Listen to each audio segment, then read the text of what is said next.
from the heart of Dubai, where tomorrow is being built today, to the world. Welcome to the CTO Show with Mehmet. Here, we redefine technology and reimagine possibilities. With Mehmet, delve into the riveting realms of AI, cybersecurity, and digital technology. Experience the thrilling highs and lows of startups. Immerse yourself in the spirit of entrepreneurship and witness the future of business innovation being written in real time. Now, without further ado, let's tune in and explore the future. Hello and welcome back to a new episode of the CTO Show with Mehmet. Today, I'm very pleased. Joining me, Lori Crooks. She's the CEO of Cadra. Lori, thank you very much for being here with me today. I really appreciate, as a CEO, how much busy it can be. And, you gave me the time to chat today. The way, as I was explaining to you before we started the recording, I like my guests to introduce themselves. Tell us a little more about you, your journey, what brought you to be, the CEO of Cadra. And, just I give kind of a teaser to the audience. We're going to talk about compliance a lot today. And this is, I think, a topic which will benefit both if you are like in a startup and trying to do, your work, being ready to go and sell to enterprise and maybe government customers, or maybe if you are a veteran and, maybe you get like some other insights from Lori. So Lori, again, thank you very much for being here. The floor is yours. Thank you so much for having me today. I really appreciate it. So a little bit about myself and my organization. So Cadra, like you mentioned, we do cybersecurity compliance. We help a lot of our customers get ready for their third-party audits, whether it be SOC 2, FedRAMP, GovRAMP, NIST, PCI, ISO. We help with the full gambit, helping with policy and procedure development, stuff like that. So growing up, I definitely did not want to be in cybersecurity. That's not what I had planned as a child. I thought I was going to be a doctor and work in sort of the medical field. But when I got to college, I decided I didn't like biology and chemistry and all those things. So I bounced around for a while and ended up with accounting. So I actually ended up with an accounting degree and started out working for the government right after I graduated college and went to the state of Georgia for accounting. So started there and then kind of morphed into cybersecurity from there. So it's been an interesting journey for sure. Yeah, but I'm sure now you think like it's as stressful as being. Yes. Yeah, I always do this joke with people who are in the cybersecurity. Like I was working as a technology consultant at some stage. I talked to a lot of CISOs and, chief compliance officer, and I say, wow, these guys are champions. So it's like a really tough job. Now, looking back, at this transition, I'm sure, Lori, like you had to do some shifts in the way you think, and especially when we talk about compliance. Of course, we're going to go into the compliance in details, but just as a journey from, shifting gears and, coming to something which is not easy, everyone knows. So what is the biggest mindset shift that you thought or you felt that you need to do? Yeah, I think it's really just making sure that you're staying up to date with everything. Thankfully, I am one of those people that like to learn.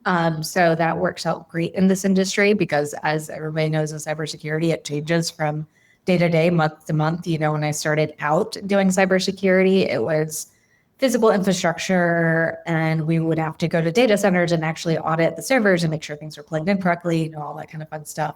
And then from there, shift to the cloud. And now we have AI. And with AI, that's kind of going back a little bit to data centers because it's got to power AI. So it's very interesting in cybersecurity and compliance and just trying to learn how to stay on top of things. And the mindset is just being open and being open to learning new things and being open to new challenges, honestly. Cool. Now let's go, into the, the real business, what you do, right? What I like always, and to simplify things, because I was explaining to you, Lori, before, I have like different audiences. So some people, they might be familiar with, what compliance means and what standards means. But let's start a little bit from basics. Sure. Because if, I know like some companies, they maybe heard, like for example, especially if you are in the US and you want to, have like some contracts with the government, you need to have something called FedRAMP. Like if you are working with, the healthcare, institutions, you need to have the HIPAA, which is, for the Health Protection Act. And by the way, again, it's not like only in the US. In Europe, we have the GDPR, we have a bunch of other like regulations. Even, in some parts of the world, they started to adopt this because it's important. Now, let's start with this. Why having, these compliance frameworks is important in the first place? And what do you think companies usually misunderstand when they want to start? Yeah, it's great. The frameworks really are a set of rules, maybe a set of regulations, depending on which one you are, for the organization to follow to make sure that the data is being protected safely. So as you mentioned, if you have healthcare data, you need to follow one set of standards to make sure you're compliant with HIPAA, FedRAMP, something different. But it's really about protecting the data at the end of the day. So if somebody's starting out with an organization, or it's a small organization and you're not sure whether you need to be compliant or not, you really need to just kind of look at the data and types of data that you have within the organization and what you're gathering from customers or processing for customers, and see if there are regulations and compliance standards around that. From a challenging standpoint, I feel like a lot of people just might not understand, especially when it comes to some of the governmental standards, everything that needs to go into it. They think it might be something that is very easy to get a FedRAMP or a GovRAMP or something like that, but it's really not. It takes a lot of time and effort, and it takes a lot of resources from your team, from other teams, not just financial resources, but people resources as well. Right.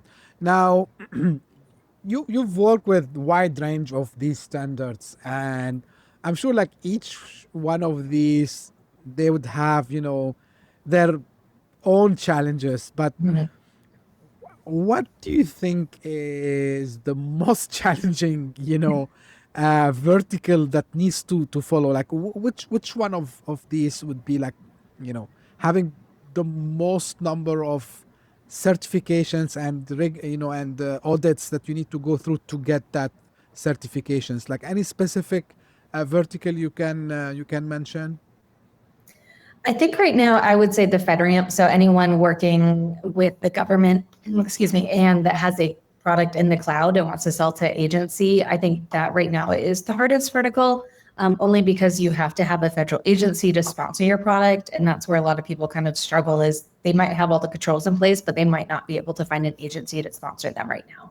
It's great. FedRAMP's going through a lot of changes right now, so that might change. We'll find out, soon, because they're about to put an announcement out very soon.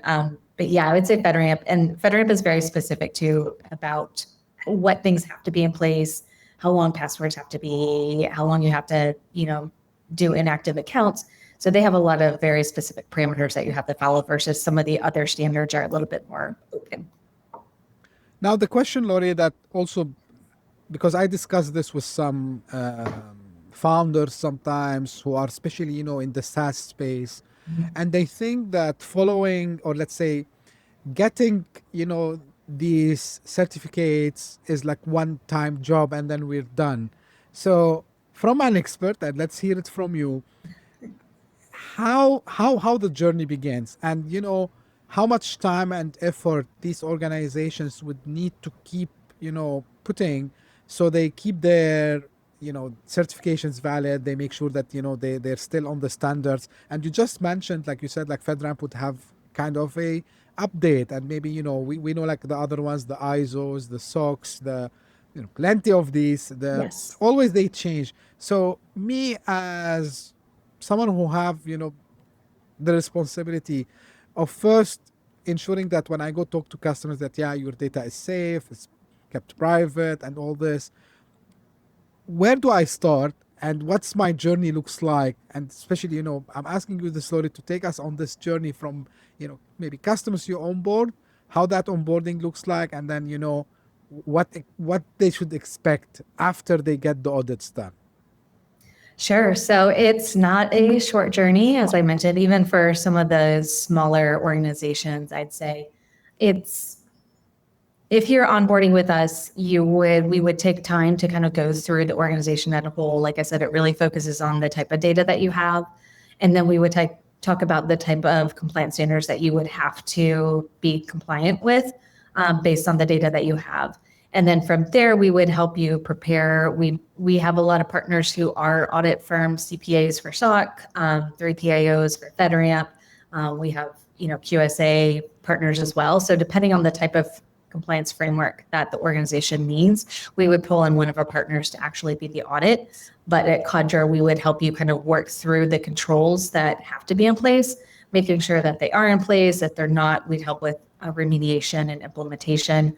We would help with the documentation and policies and procedures that are required by every framework, and just make sure that they're covered there. And then we would be that liaison between your organization and the auditor to make sure that your organization is answering everything correctly, we're uploading the proper evidence for the auditor, et cetera. And then from there really is continuous monitoring. It's making sure the controls are staying in place. It's making sure policies and procedures are staying updated. And unfortunately, everything has to be done on an annual basis. So the next year, the auditors will come back out again. But usually the second, third, fourth year, et cetera, is a little bit easier because you've already had those controls put in place. And as long as they're still operating effectively and efficiently, then you should be okay for the following audit. It's just a matter of making sure that they're in place throughout the year. Absolutely, yeah. Now, one aspect also which some companies, they might have confusion on it is the third-party risk, right? So, and as someone who kind of touched this domain a few years ago, but I would like to hear it from your side, Lori. So, do you think that organization, they underestimate, or maybe sometimes even they don't see these risks that comes from the third party risk aspects? Let it be maybe supply chain, let it be, I don't know, maybe other vendors they work with. So I want you to highlight this because I think also this is an underrated risk aspect which can first, I would say, affect the cybersecurity hygiene of a company, and then it might affect also the compliance. So tell us a little bit more about this, why it's important, and to do it in early stages is before it goes out of control. Yeah, definitely. Third-party risk is definitely something that is, I consider high risk, especially if those vendors have access to your data or your network. For example, the target reach was because of a third-party vendor who had access to something that they weren't supposed to. So third-party risk is definitely important, and making sure that somebody is going out there and verifying that the vendors have proper access, making sure, again, kind of going back to continuous monitoring, making sure there's some sort of background check performed on them or non-disclosure confidentiality agreements, making sure they're doing what they're supposed to be doing is also key. I recently had a small business who relied on a MSSP to, make sure their laptops were encrypted, antivirus was installed and all that. And when we came in to help them prepare for an audit, we found out that the MSSP was not doing their job. So nothing was encrypted, antivirus wasn't turned on. It was quite a mess because that small business didn't know that they actually had to go out there and kind of verify that the vendor was supposed to be doing what they were supposed to be doing. One of the things with third-party management too is asking maybe if the vendor has like a SOC 2 or some sort of standard that they go and perform on their side. You can review that and look through, see if they have any deficiencies, stuff like that. But it's becoming such a risk that in the latest version of NIST 853 Rev 5, they actually added a whole control family around supply chain risk management. So organizations, at least that are applying NIST 853, actually have to check their supply chain and check their vendors on a regular basis to make sure that there are no issues. Lori, you just gave an example of small businesses, and part of what I try to do in the show is talk about small businesses, startups also as well. So whose responsibility is that? So probably, at the beginning, maybe they don't have someone who's responsible for cybersecurity, like an enterprise would have a CISO. So you mentioned like they maybe have a MSSP, which is managed security service provider, or maybe they are dealing with a virtual CISO, kind of someone who give them the guidelines. What they should focus on when they deal with their security providers if they don't have that in-house from compliance perspective, like what are the main things you think that they should, as a business owner, because let's say imagine I have a small business, maybe I have a startup, maybe you have like maybe less than 10 employees, so I don't have really a CISO, I don't have maybe even an IT manager, but I'm dealing with someone who's taking care of that. So what are like the main things I should ask my provider, whether as a virtual CISO, MSSP, to take care of when I want to deal with them? Yeah, great question. And one thing I want to take a step back to is we tell people to list all their vendors and then list them by the risk as well, especially for small organizations. If you're using a vendor that doesn't have access to anything, then you might not need to go out there and kind of do your due diligence as frequently versus an MSSP or virtual CISO who have access to a lot of stuff. You might want to obviously check them a lot more. But we usually have our small organizations go out or bring somebody in like myself who can do like security questionnaires, send out, see what that organization has in place. As I mentioned earlier, you can gather any SOC reports or anything that the organization might already have themselves. And then sometimes it's just phone calls and kind of gathering data as needed. Again, with a small organization, I know time is limited. So it's a matter of trying to maximize the questions, the type of questions, to make sure that the vendor is doing what they're supposed to be doing. And that's where we kind of bring in that security questionnaire and send those out and rate things by risk on the security questionnaire as well. Great. This is by the way a good also practice, so people can learn, like maybe if they are not living in the US, they don't have access to you, Lori, so it's good to have this knowledge. Now, speaking of knowledge, speaking of part of the things we see a lot is every company, small or big, every vertical, over the years they have been told to build kind of security training programs, so basically to tell people who work at the company, about the basic things and to know how to deal. So you've built also comprehensive training programs. As I was preparing, I went over the profile. One of the questions that always kept asked is, like we did the training, right? So we did kind of assessments and all the other stuff. How we make sure that this stick with employees, right? So it's not like something we do today and maybe after 2-3 months, we hear like there's an attack, and the reason is because that employee, he or she, they didn't remember how they should act. For example, when they see, I don't know, maybe a phishing link, or maybe I don't know, they clicked or they took a call and they were like really tricked by the bad actors. So how we can make sure that any training program we do really stick for as long as possible? I know it's hard. But from your experience. Yeah, definitely. Great question. And we really like to address this because unfortunately, employees really are the biggest risk, whether it's intentional or unintentional. If they're not paying attention to security training, or they're just not, unfortunately remembering or thinking, they might be able to divulge information that they're not supposed to. So that's where these comprehensive security training programs really come into play.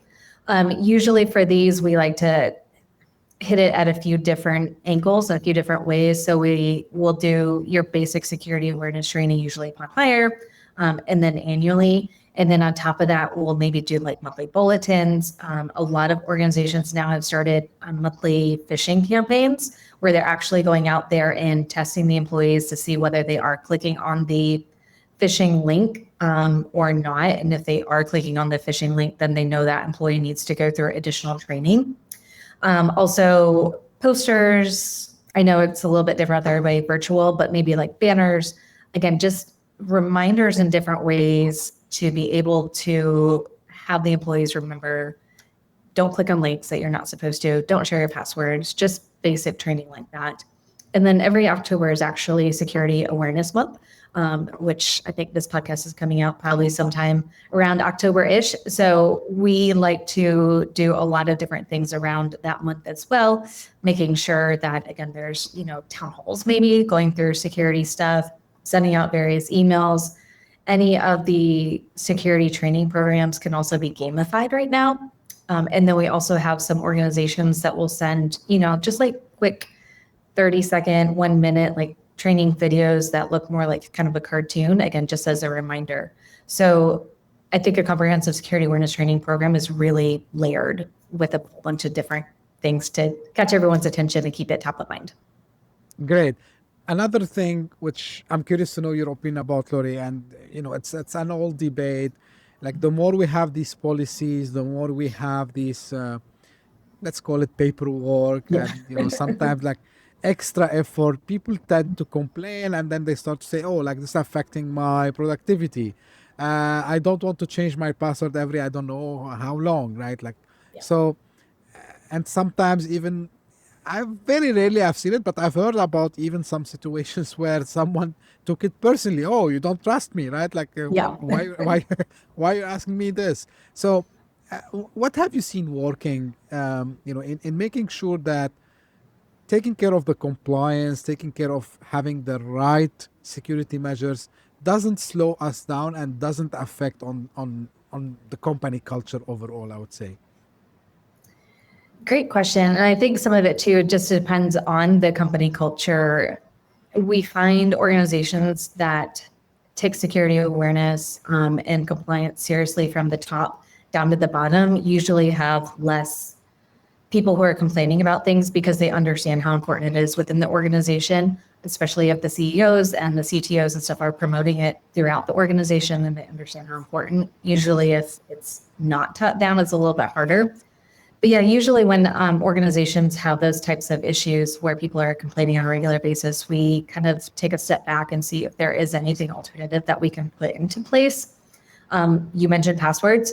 Well, NIST recently came out within the last couple of years, basically saying that you could change your password policy where as long as you have a passphrase, which is a long password, like "I love my dog!" !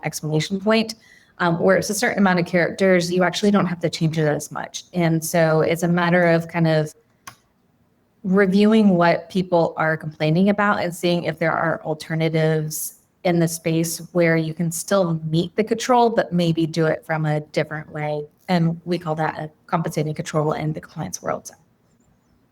A great perspective, I would say.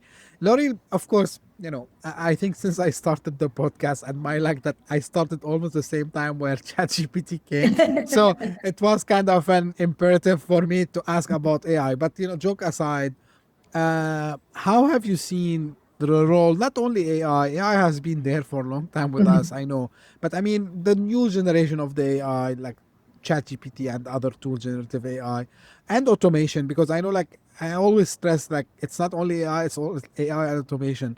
How have you seen this easing, I would say, compliance, audits, or is it something we need to still wait to see how it's gonna shape over the time? Have you seen any change since these tools came out? A little bit. I've seen some of the GRC tools try to start implementing AI on their side where it's helping gather evidence or kind of reviewing evidence from a kind of high level to make sure that it is meeting the control. And I've also seen it kind of help with some of the policy procedure development as well. I always caution people that are using AI right now, even though it's spitting great information out, you still have to have somebody go review it to make sure that it's accurate.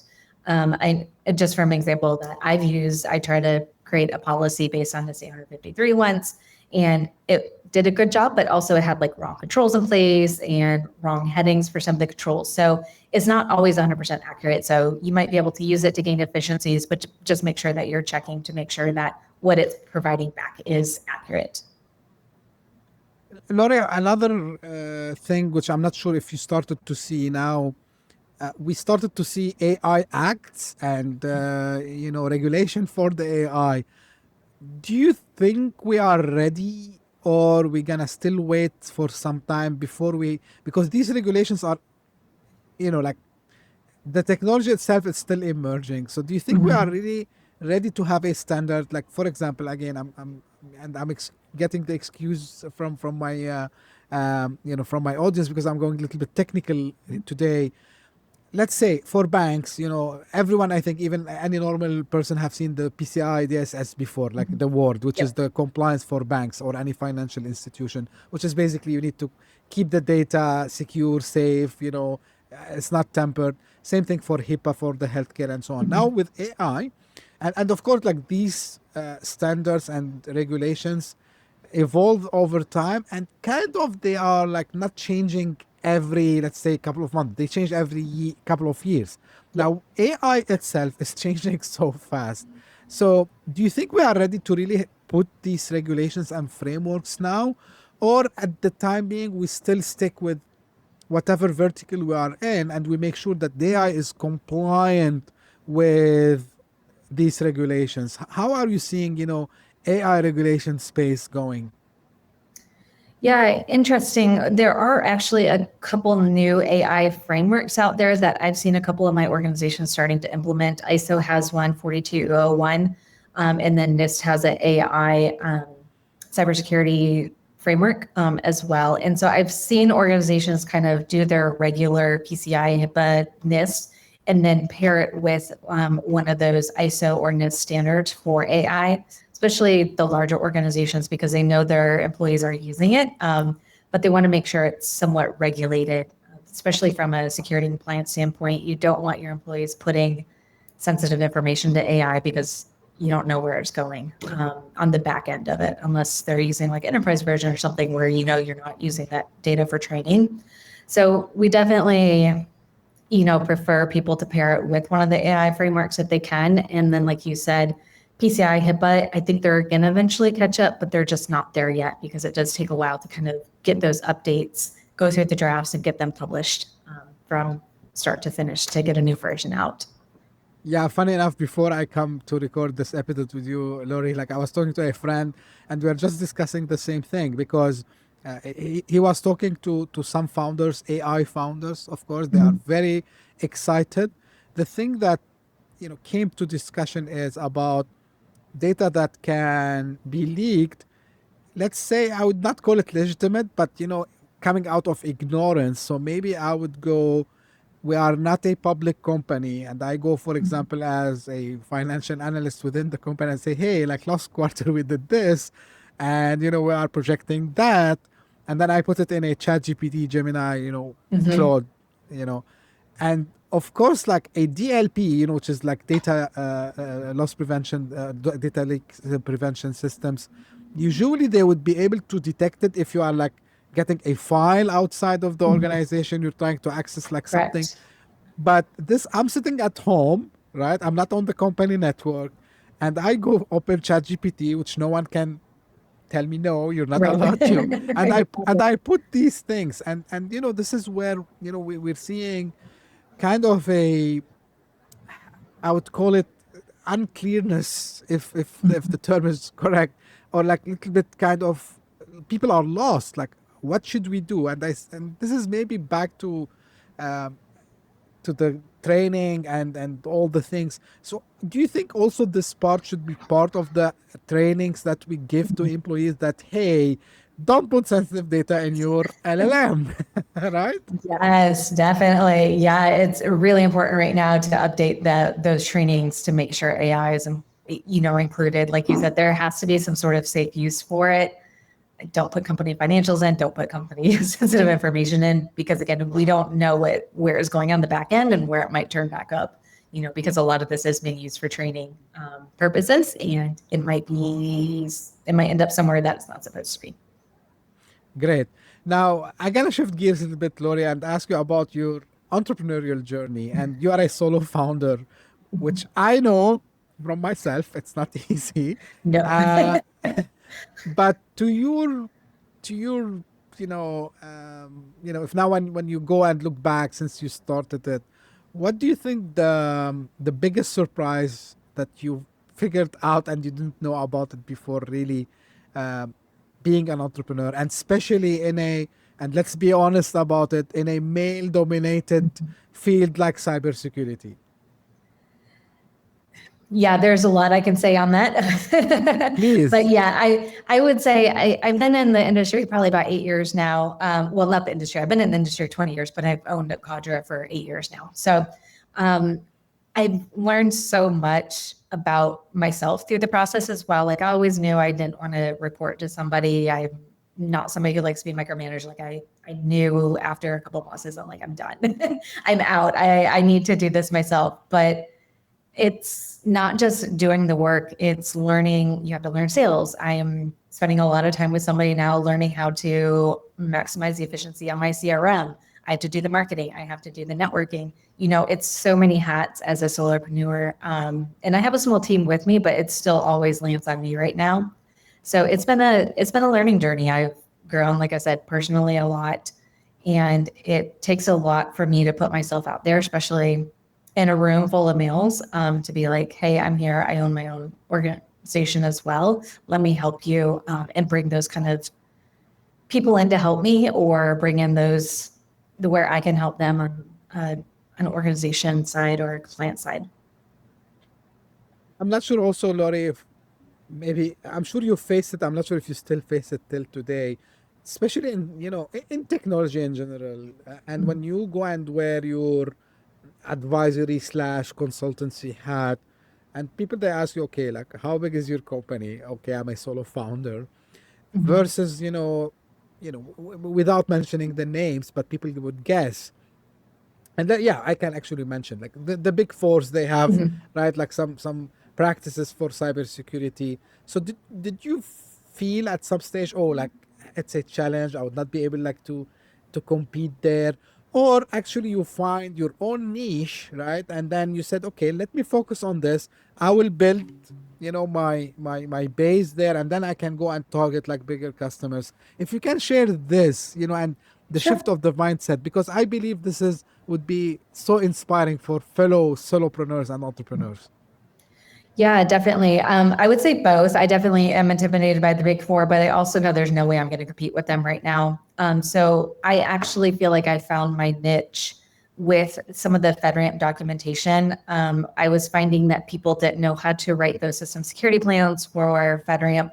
They didn't understand how the controls had to be implemented for FedRAMP. So I kind of found a little niche there where I was working directly for a lot of DoD customers, or contractors, and those SaaS companies that were selling to the federal agencies, kind of writing and doing that documentation and helping them get ready. And they were able to work with me versus a larger company because, price, but also because we are smaller. So we are nimble, we're quicker, we can kind of get this stuff out, and we have the time to spend with the client as quickly as they usually need it.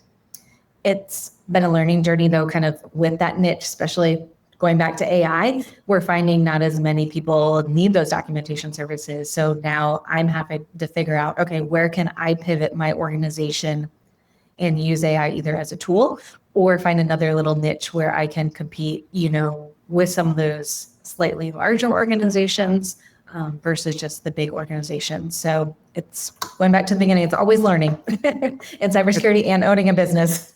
It's on, so this is we all, maybe I'm repeating ourselves, at least me, it's a journey. It's not like a static thing. And Yes. especially in a field like cybersecurity, where things change on daily basis, even sometimes. But I like this mindset, Lori, like, how you find your niche, right? So this is the main thing. And always I tell people, like, I'm sure you are excellent in maybe one small thing, work on it, and then go and try to, because, I've seen people who do this mistake.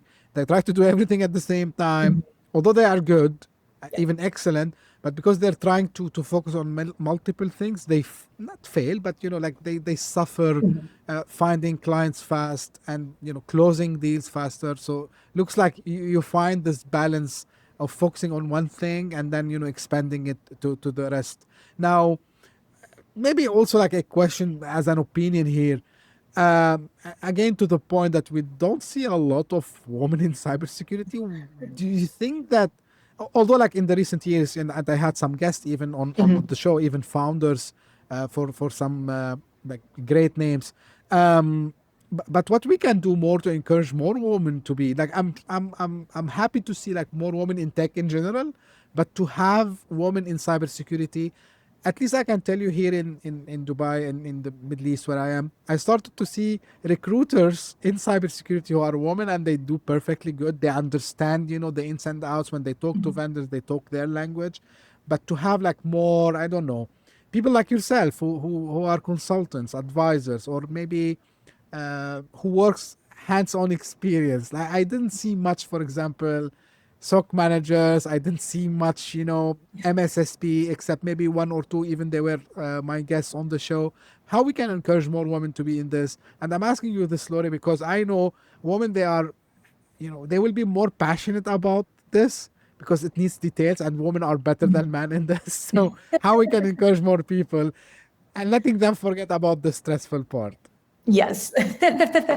I would say, honestly, I think we have to start young too. I think it's important. I have a couple nieces. I have a couple of the goddaughters. It's important to kind of show these younger girls that it is possible to be in the STEM, cybersecurity, and there are role models out there that can do it.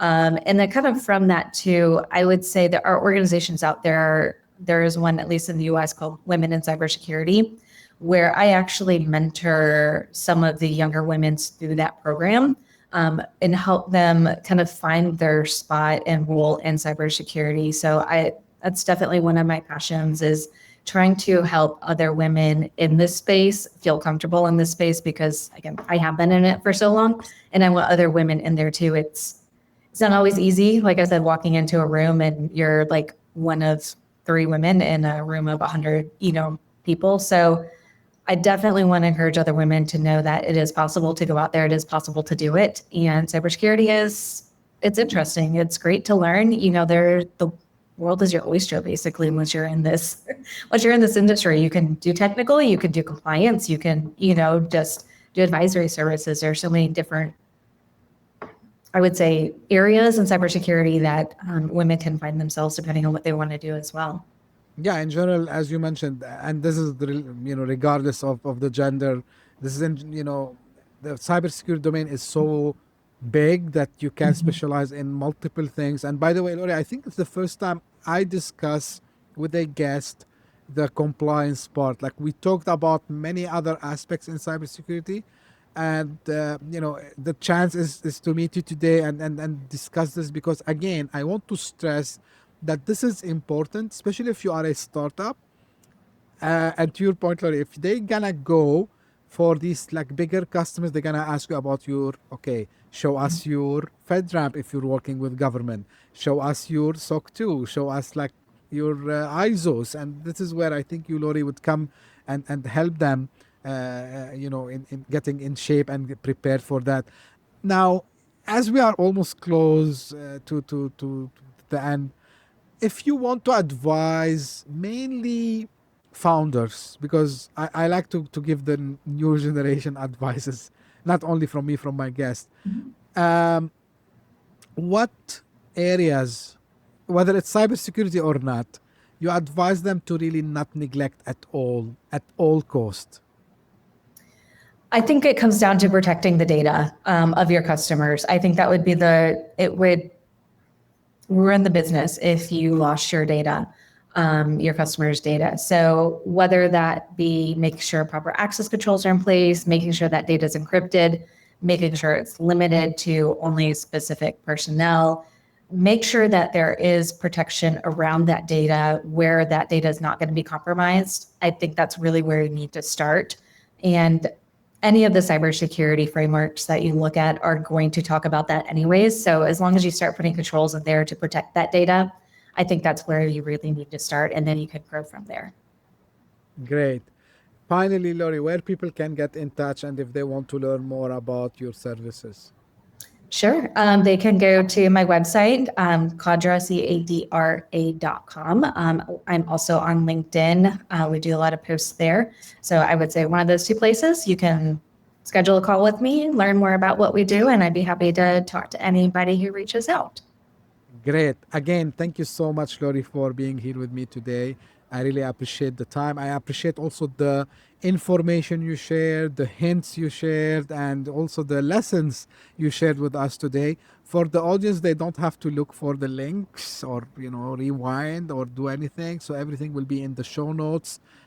Lori's, LinkedIn profile and the company website will be available in the show notes if you're listening to on your favorite podcasting app. If you are watching this on YouTube, you will find that in the description. And again, Lori, thank you very, very, very much for the time. And this is how I usually, my pleasure. This is how usually I end my episodes. And this is for the audience. If you just discovered us by luck, thank you for passing by. I hope you enjoyed it. If you did so, please give me a favor, subscribe, share it with your friends and colleagues. And if you are one of the people who keeps coming again and again, thank you very much for the support. Thank you very much for the encouragements, for the messages. Believe me, I read every single message you send me. And I would love to thank everyone for supporting me during the book launch, which happened last month. I really appreciate your support. From Nowhere to Next is available on all, platforms, mainly on Amazon, if you want to order it. And thank you for also keeping the show since Feb or March this year till today. We are always in one country's top 200 chart on the Apple Podcast platform. So we never missed any week not being in the top 200 chart, and actually in the top 50, I can say, in one of the countries. It keep changing. I'm still waiting for my audience in the US to give us like a little bit, the push to get in the US. I know it's the most competitive, but thank you very much for all, the support. It can't happen without you, and this podcast exists because of you. So thank you very much. And as I say always, we'll meet again in a new episode very soon. Thank you. Bye-bye. Hit that subscribe button, share the show with your tech-savvy friends and fellow entrepreneurs, and leave us a review on your favorite podcast app. Your support means the world to us.